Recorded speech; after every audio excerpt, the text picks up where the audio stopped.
Ka Indian Institute of Management Shillong, lani ka IIM Shillong, menta usnem arjar arpuar, kalapan benaya ke jeng pendep ki jeng puli, jom ki samla puli nak lengkari India, ha ki subject beper-beper. Ya kani ke jeng penbena, lale ha ka jeng yelang jong ka 13th Convocation, jong kani ke jaka puli, kabala Pynlong ha ka arpoterik, menta ubenaya yong arjar arpuar.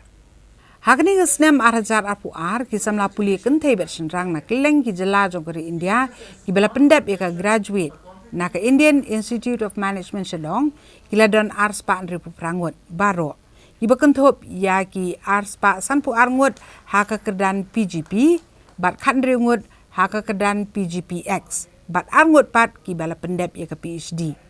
na kini baro arngut kila yo adiangru ya ka Chairman's Gold Medal Kabakentop yo hadik goyel bat kashika. Hakani ki jingelang penkup kedan bat sam ye ki certificate sekini ki samla ki bela pendep ye ki jing puli na IIM Shillong u founder and chairman jongka Narayan Health u Dr. Devi Prasad Shetty u lalong kongsan rengkat ke jinge don lang u director jongka IIM u Professor DP Goyel. Bat ki wede ki bela syakot sobha syakani ki jingelang.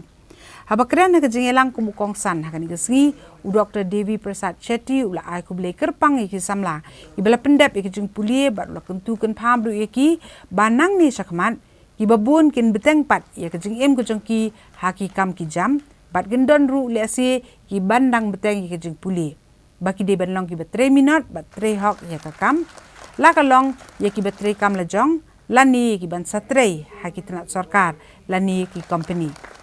Nalor ke jing seneng ha ka kam ka bakin trei ki be di kinong kran ha kani ke jing elang ki lapan paru ya ke jing kermen bakini ki bela pendep ki jing puli ha kani ke snem kin samiru kinong elam ki bejanai ki banlong ka lawe jo ka rihi berakubai.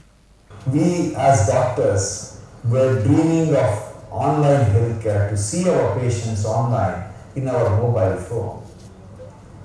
but repeated attempts of us didn't succeed until COVID came. In less than a few weeks, online consultation became a reality. It was accepted legally by the medical council, and today we have the privilege of seeing patients in any part of the country online, real time, and give them the advice. It is a different experience altogether. As young, enthusiastic graduates, when you come out of your institution,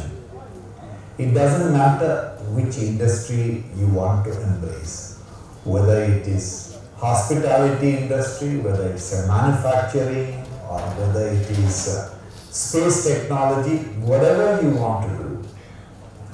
build it around the digital tools, because that is going to make it scalable, efficient, affordable, and accessible. Hereby place that I shall always endeavor to be scrupulously honest in the discharge of my duties as a management professional. I shall always endeavor to utilize